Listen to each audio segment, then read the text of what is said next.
Baik teman-teman, Assalamualaikum warahmatullahi wabarakatuh. Apa kabar semuanya? Bertemu lagi dengan saya, Muhammad Sultan, di perkuliahan kita Entrepreneurship. Pada kesempatan kali ini, kita akan membahas mengenai entrepreneurship.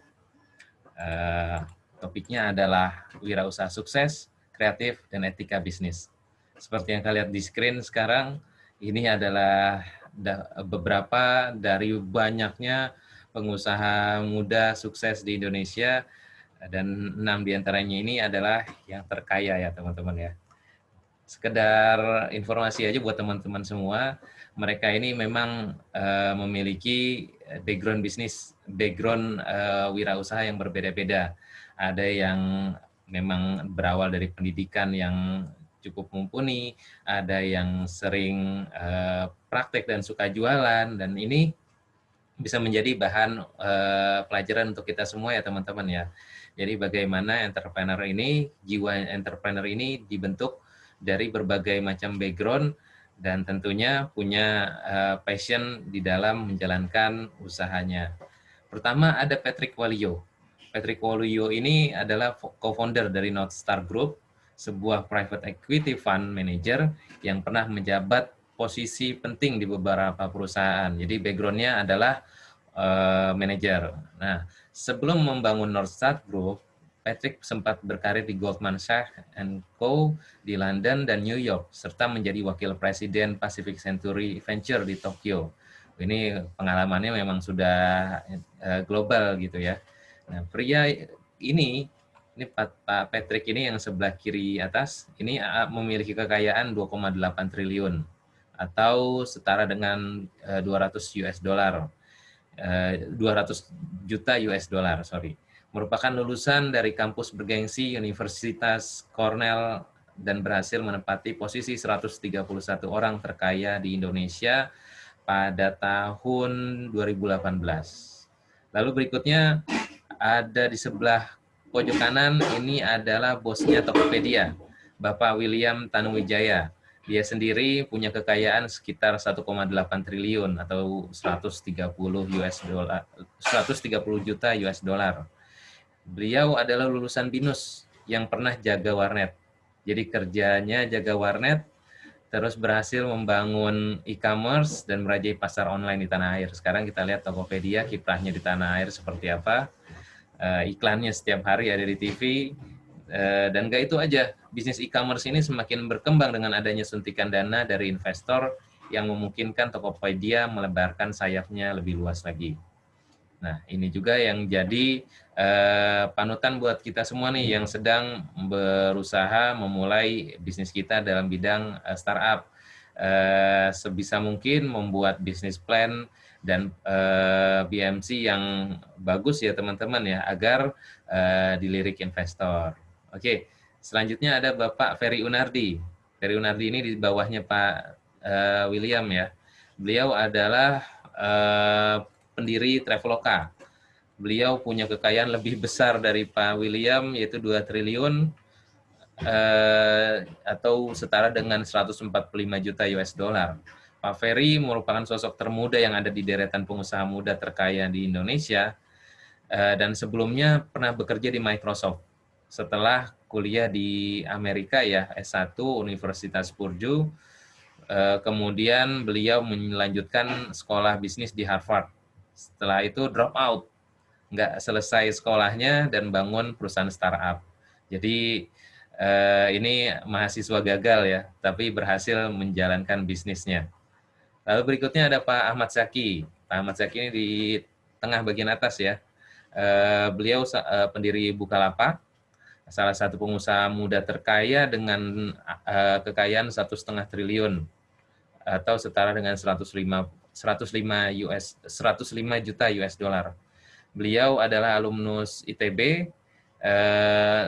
Sebelumnya beliau berhasil juga mendirikan menjuarai beberapa bisnis plan competition juga, dan akhirnya ya beliau dipercaya saat itu menjadi CEO Bukalapak. Tapi di tahun 2019 ya, beliau sudah mundur dari posisi CEO. Nggak tahu kenapa, Tapi ini masalah internal di Bukalapak sendiri. Oke, lanjut lagi ada Bapak Nadiem Makarim, Bapak Menteri kita nih, Mas Menteri. Pak Nadiem Makarim adalah pendiri Gojek yang punya kekayaan 1,4 triliun, sekitar 100 juta US dollar. Nah, beliau lulusan dari Sekolah Bisnis Harvard dan Universitas Brown di Amerika. Selain itu, beliau juga berhasil mengembangkan Gojek ya sampai ke seluruh Asia Tenggara, sekitar Singapura, Filipina, Thailand, dan Vietnam. Ini menjadi dekakorn di negeri kita nih. Dekakorn yang memiliki kekayaan perusahaan sekitar 10 juta US dollar.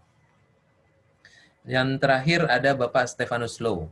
Stephanus Low berhasil masuk ke deretan pengusaha muda melalui bisnis perhiasan. Yang jelas ini Pak Stephanus nih sebelah kiri bawah. Jadi beliau mendapatkan kekayaannya dari mana? Dari bisnis perusahaan perhiasan PT Sentral Mega Kencana sebagai retail terbesar barang produk-produk perhiasan di Indonesia ya. Pendapatan perusahaannya ini di tahun 2016 saja mencapai 148 US dollar, 148 juta US dollar. Sementara kekayaan si pemilik perusahaannya sendiri diprediksi mencapai 200 juta US dollar.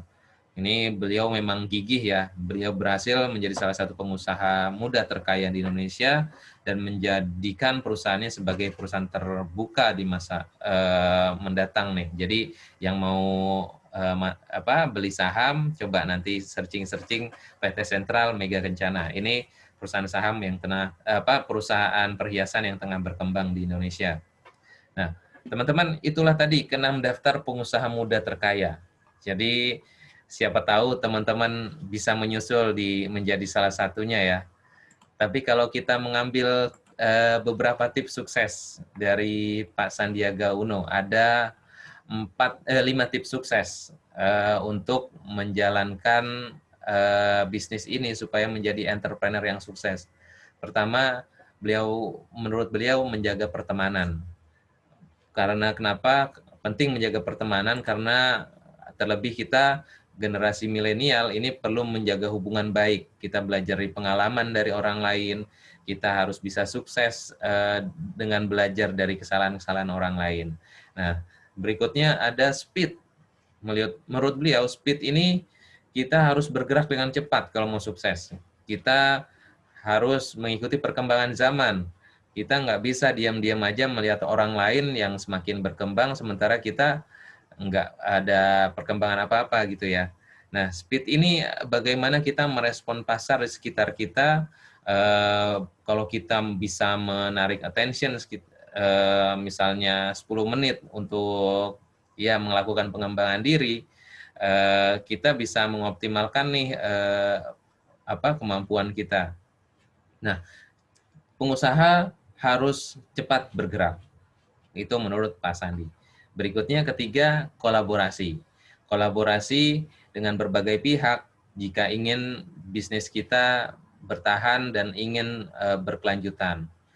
Gini memang trennya kolaborasi ya teman-teman ya. Kita lihat di channel YouTube ada kolaborasi komedian dengan pemusik, ada kolaborasi antara YouTuber dengan pengusaha, dan ini menjadikan channel-channel mereka atau kegiatan mereka, aktivitas mereka ini mengundang banyak pemasukan, banyak subscriber gitu kan, mengundang banyak like. Dengan kolaborasi kita akan memiliki nilai yang lebih daripada yang lain. Berikutnya ada poin keempat, berinovasi.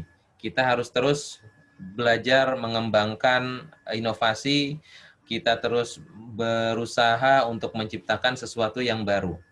Nah, pengusaha yang memiliki kemampuan ini tentunya ia cukup bisa bertahan ya dengan adanya tantangan-tantangan yang ada di luar, terlebih dengan pesaing. Kalau kita punya inovasi yang lebih daripada yang lain, kita tentunya akan berjaya. Dan terakhir ada poin berani mengambil resiko. Jangan berharap bisa sukses jika ingin selalu ada di zona nyaman. pengennya senang-senang aja gitu kan, pengennya santai-santai aja. Nah, ini yang perlu kita coba hindari. Makanya adanya kegiatan ini, perkuliahan ini memposisikan teman-teman semua ke dalam zona tidak nyaman ya, zona benar harus berani mengambil resiko.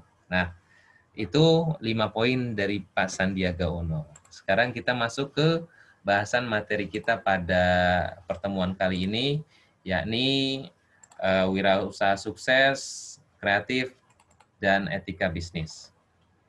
Mungkin saya akan membahas sampai ke poin kreatif aja ya. Untuk etika bisnis nanti akan saya sampaikan pada kesempatan berikutnya. Nah, kalau dari beberapa hikmah dan beberapa poin yang disebutkan Bapak Sandiaga Uno tadi, memang sifat-sifat yang perlu dimiliki seorang wirausaha atau seorang entrepreneur adalah percaya diri, harus punya result oriented, terus berani mengambil resiko, memiliki kepemimpinan, keorisinilan, dan berorientasi ke masa depan. Nah, ini adalah poin-poin yang minimal ada di dalam diri seorang wirausahawan. Pertama, percaya diri. Percaya diri ini maksudnya adalah kepercayaan, keteguhan, dan tidak tergantung pada orang lain. Dan ia memiliki optimisme dan mantap pribadinya. Lalu berorientasikan tugas dan hasil. Dia memiliki kebutuhan akan prestasi dan berorientasi pada laba dan hasil. Tekun dan tabah, tekad dan kerja keras, punya motivasi, energik, dan penuh inspiratif.